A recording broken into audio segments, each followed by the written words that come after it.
The New York Islanders have placed another forward on waivers. We'll discuss what that means. Plus, we have our weekly farm report and a discussion on the future of Josh Bailey, who has been scratched twice now this season. All that and a lot more coming up on this episode of the Locked On Islanders podcast. Your Locked On Islanders, your daily podcast on the New York Islanders. Part of the Locked On Podcast Network, your team every day.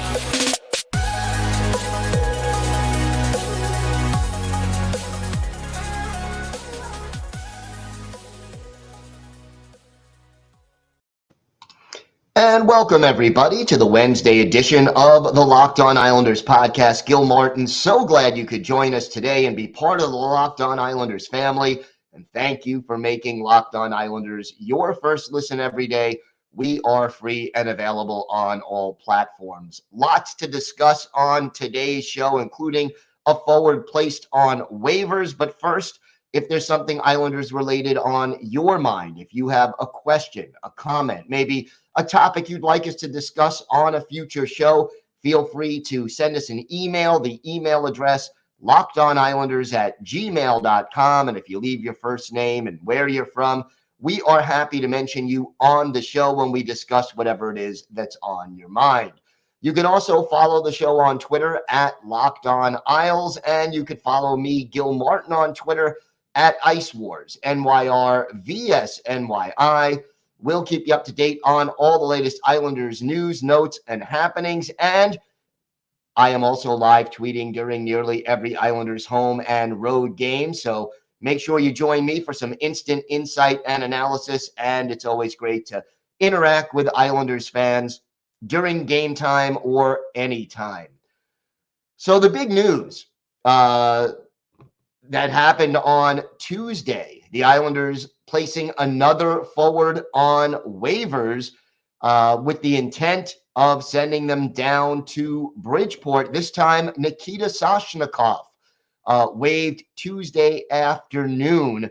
And obviously, we have to wait until Wednesday to see whether or not another NHL team makes the decision to claim Soshnikov. And look, this is a little bit of a surprise, but not a major one. Soshnikov has only played a handful of games this season, and since the injury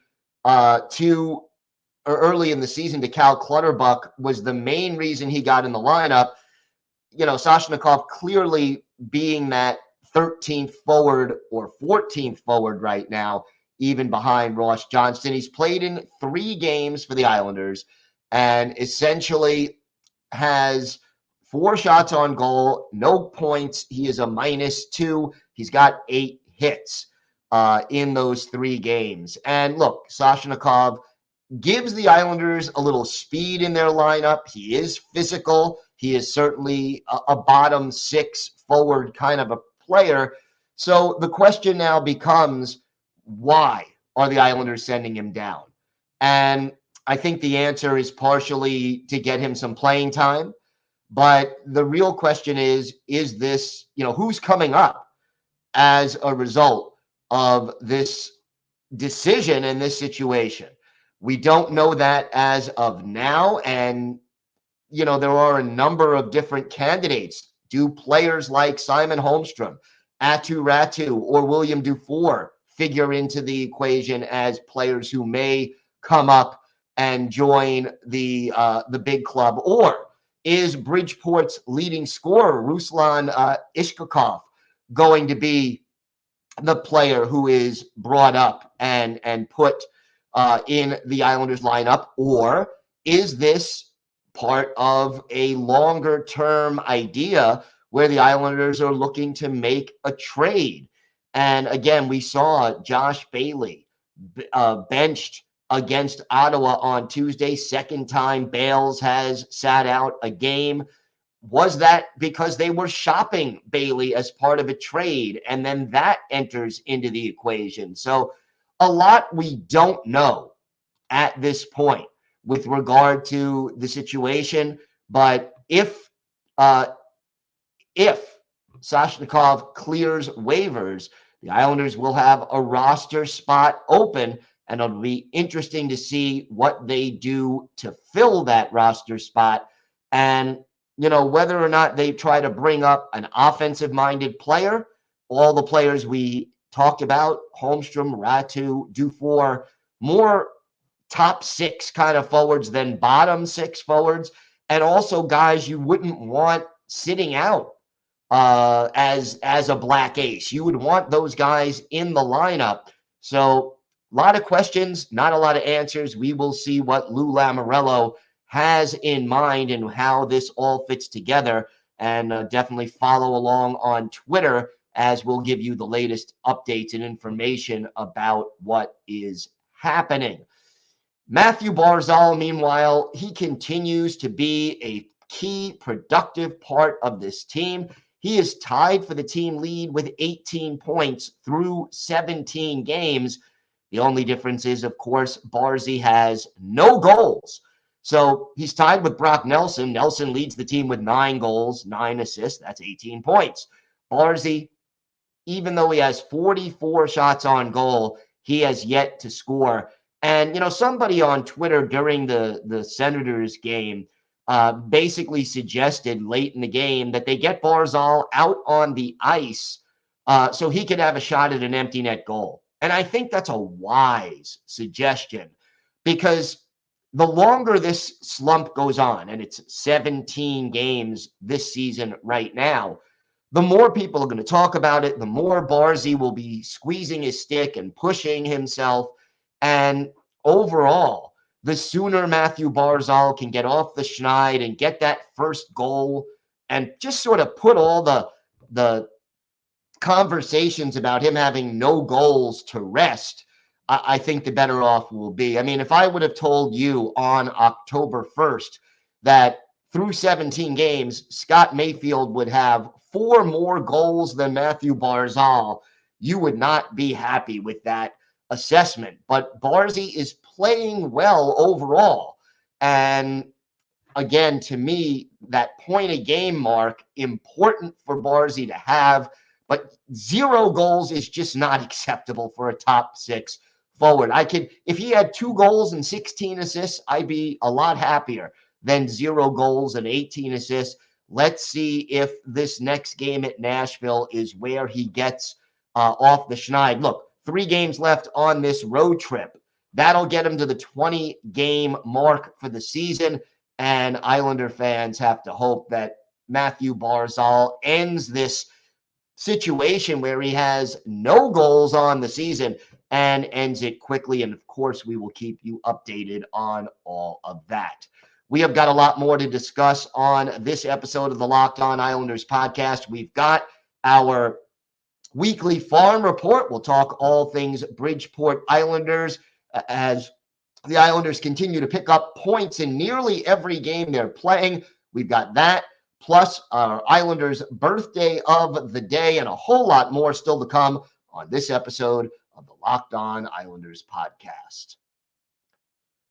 Today's episode is brought to you by your friends at Built Bar. Can we pause the pod for a second? Okay, we're paused. Great, because you got to try this. I'm talking about Built Bar's new reimagined flavors like cookie dough topper, coconut brownie bar, and coconut brownie topper, white chocolate peppermint granola. It's Built's take on the granola bar, so it's more filling and still insanely tasty. And candy cane brownie puff. Built Bars are like biting into the universe, their most delicious cloud. First off, for anyone who hasn't tried Built Bars before, they are literally the best tasting protein bars ever built, and they're revolutionizing nutrition as we know it with 100% real chocolate, 17 grams of protein, and shockingly low sugar and calories, just 130 calories per bar. Built, you got to try this. Get 15% off your order right now by using the code LOCKEDON15 at Built.com. Again, that's promo code LOCKEDON15 for 15% off your order at Built.com. Thanks for making Locked On Islanders your first listen today. For your second listen, check out Locked On Sports Today. From the games that matter the most to the biggest stories in sports, go beyond the scoreboard and behind the scenes with local experts and insights only Locked On can provide. Locked On Sports Today, available on this app, YouTube, and wherever you get podcasts. So it's time for our weekly farm report. We do this almost every Wednesday. And the Bridgeport Islanders picked up a point in both of their games this past weekend. They played a very good team, the Hershey Bears, twice. Ended up losing both games, but losing them both in overtime.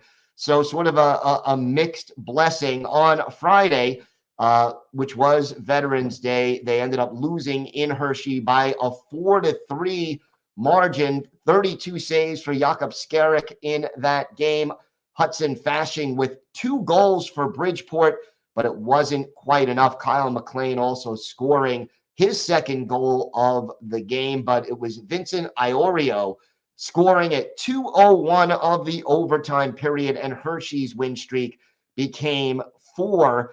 And, Hershey is the team the Islanders are sort of battling for supremacy in the Atlantic Division. Unfortunately, Saturday, another game, 2 straight games in Hershey this past weekend.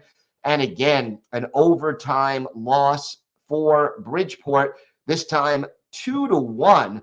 It was scoreless into the third period when Vincent Savigny ended up scoring. Corey Schneider made 30 stops in a losing cause, unfortunately. And in overtime, the game winner by Sam Annis happened on the power play. So never good to basically take a penalty in overtime when there's even more space to maneuver. So Islanders, Bridgeport picking up 2 points in 2 road games over the past weekend, but both of them picked up via overtime losses. And it'll be important, I think, for the Bridgeport Islanders to do well. They have a very busy weekend coming up with 3 games. Friday night, rather, a home game against the Charlotte Checkers. That's a 7 o'clock Eastern time start. Saturday, another home game, this time against the Wilkes-Barre Scranton Penguins, also a 7 o'clock Eastern time start. And then Sunday at 3:05 Eastern time, so the matinee Sunday on the road against the Providence Bruins. Some pretty big rivalry games. Providence and Bridgeport, always rivalries. Again, now if we look at the point charts here, Ruslan Ishkakov leads the team with 14 points. He's tied for the team lead in assists with 10 with Samuel Bolduc, who is the leading scorer among defensemen with 12 points, 2 goals, 10 helpers. Meanwhile, 6 goals for Andy Andreoff. That leads the team in that category. And again, we mentioned Hudson Fasching with a 2-goal game on Friday last week. He now has 5 goals. That places him second on the team. If you're asking about some of the prospects, Atu Ratu, 2 goals, 6 points right now through 12 games. William Dufour, 4 goals, 5 points through 12 games. Simon Holmstrom, 3 goals, 5 points through 12 contests. So you see that the 3 highly regarded prospects at Bridgeport not playing badly, but not near the top of the point situation right now. And I think overall, these are not the players who are doing the best at Bridgeport, and their play so far doesn't tell me they must be called up right away in order to perform. In goal, Corey Schneider, 5-1-1 on the season, a 2.38 goals against average and a 9.21 save percentage. Schneider playing very well. Meanwhile, Jakob Skarek, a 2-1-2 record, a 3.81 goals against and an 8.86 save percentage. So he has been struggling a little bit more when compared to a lot of his teammates. So there you have, what we're looking at for this team. You look at the standings right now, and Bridgeport now in third behind Hershey and Providence. Providence in 13 games, 10-1-2. Hershey 8-2-2, Bridgeport 7-2-3. But those three teams by far are the elite three in the Atlantic Division. They played Hershey twice last weekend. They played Providence once this weekend. So a big chance to again solidify themselves at the top of the Atlantic Division standings as one of the two or three elite teams in this division. But overall, the Bridgeport Islanders off to a very solid start right now, and they hope to build on that and continue to play well. Definitely encouraging things coming from Bridgeport. And, the penalty kill has been pretty good. The power play, a little less consistent, but also playing well. And overall, Bridgeport really has been consistent. I mean, you go on the road this past weekend and you play Hershey, which is one of the better teams in the league, and you get points in both games. It's disappointing to lose, but you get 2 road points in 2 games, whether it's a win and a loss or 2 overtime losses, and you win most of your home games. That's a recipe for a very strong season, and we're seeing that right now from the Bridgeport Islanders. So that is certainly encouraging. And again, we're going to keep an eye on what happens with Soshnikov and who, if anyone, is called up from Bridgeport, or whether or not there is a trade made to solidify that final roster spot. It's something that all Islander fans are going to be aware of. We have got more to discuss on today's show. We'll have some additional thoughts on how the Islanders are going to fill this roster spot, plus our Islanders' birthday of the day, a former fourth-line player who gave the Islanders some toughness in the late 2000s. We've got that and a whole lot more still to come on this episode of the Locked On Islanders podcast. Time now for our Islanders' birthday of the day. And we're going to go back to Monday, which was the 41st birthday of former Islanders winger Tim Jackman. Jackman played at the Minnesota Mankato, 2 years of college hockey there, was drafted originally by the Blue Jackets in the second round back in 2001, made his NHL debut in the 03-04 season with Columbus, then played for Phoenix and LA, but only had cups of coffee there before joining the Islanders in the 07-08 season, stuck with the Isles through the 2009-2010 campaign before joining the Calgary Flames and Anaheim Ducks. His last season of pro hockey, 2015-2016. His best year with the Islanders by far was 2008-2009. He played a career high with the Islanders anyway, and a team high 69 games, 5 goals, 12 points, and 155 penalty minutes. That was his NHL career high. For a guy who was a bottom 6 forward, 483 career NHL games, 32 goals, 75 points, 806 penalty minutes. He played in 9 playoff games, all of those with the Ducks in 2015, and had 12 penalty minutes. And Jackman was a tough guy.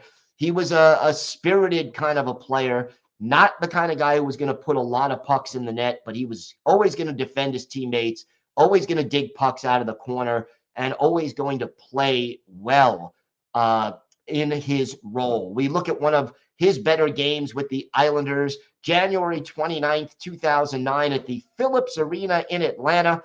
Islanders with Jan Denis in goal, the Atlanta Thrashers going with Kari Lehtinen in this game. And it was the Islanders dominating early in the first period. Trent Hunter gets the Isles on the board 55 seconds into the game. His 12th, Mark Streit and Bruno Gervais with the assist. Then Kyle Oposo, his 8th from Josh Bailey at 7:29. And the Islanders led 2-0. Our Islanders' birthday of the day, Tim Jackman made it 3-0 at 10:25. His 3rd from Andy Hilbert and Brendan Witt. And then Doug Waite, his 8th from Mike Comrie and Mark Streit at 13-17. 4-0 Islanders after 1. In the second period, Tim Jackman, in addition to taking a minor for interference, dropped the gloves with Chris Thorburn. They both went off for fighting at 9:34 of the second period. No scoring, so the Islanders led 4-0 after 40 minutes. But then the Thrashers got back into the game. First a goal by Zach Bogosian, his 3rd from Matthew Schneider and Rich Peverley just 26 seconds into the 3rd. Then on the power play with Bill Guerin of the Islanders off for hooking, Peverley his 5th from Slava Kozlov at 6:20. That made it 4-2. Marty Reisner made it 4-3, his 8th from Colby Armstrong and Eric Perrin. And all of a sudden that 4-0 comfortable lead down to 1 goal. But Kyle Oposo gets his 2nd goal of the game, 9th of the year. Josh Bailey and Blake Como with the assist. A late goal by Ilya Kovalchuk, assisted by Toby Enstrom and Rich Peverley. In the final minute of the game, made it a 1-goal game again, but the Islanders held on and won the game by a score of 5-4. 33 saves for Jan Denis. Islanders outshot 37-33 in this one. For Tim Jackman, our Islanders' birthday of the day, he had a goal. He had 7 penalty minutes and 3 shots on goal in this one. 14 minutes and 19 seconds of ice time. So again, we want to wish a very happy 41st birthday, belated 41st birthday to Tim Jackman, the 6'2", 225-pound forward. He is our Islanders' birthday of the day. Interesting situation now for the Islanders. How are they going to handle this open roster spot? Will they lose Soshnikov by placing him on waivers? Is placing him on waivers part of a trade? Is it part of the idea that the Islanders will look to bring up one of their younger prospects? A lot of things we don't know as of the time of this recording. I am hoping that they don't rush the young players. I know it's easy to say, we've got this great prospect. He has all the potential in the world. Let's get him up here and see what he could do. But you don't want to see a young player's confidence dashed at this point. You don't want to rush them up to the league and get them discouraged. So it's a fine line. And, I understand wanting to get Soshnikov some action. It's a risk sending him down. They lost Kiefer Bellows that way. But what's in the best long-term interests of this hockey team? To me, it's not rushing Aatu Räty, not rushing William Dufour. If they were playing lights out at Bridgeport, I would say, yeah, okay, maybe they're ready for that cup of coffee or that first opportunity to play for the Islanders, but I don't see that happening just yet. I told you during our farm report segment, these players are not even, they're roughly at a point every other game in Bridgeport. That wouldn't translate to a lot of offense at the NHL level. So I love these kids. I'm eager to see what they could do, but I don't want to see them rushed up to the NHL just yet. Thanks again for making Locked On Islanders your first listen. For your next listen, check out the Locked On Sports Today podcast. You can catch up on the biggest stories of the day in sports, plus get instant reactions, big game recaps, and our take of the day. Locked On Sports Today, available on the Odyssey app, YouTube, and wherever you get your podcasts. We will be back tomorrow. Among other things, we will have a full preview of the Islanders game in Nashville against the Preds, and we will certainly know by then what happened with Soshnikov and this open roster spot. And again, we'll keep you up to date on Twitter as well. Until then, have a great day, everybody. Stay safe. And of course, let's go Islanders.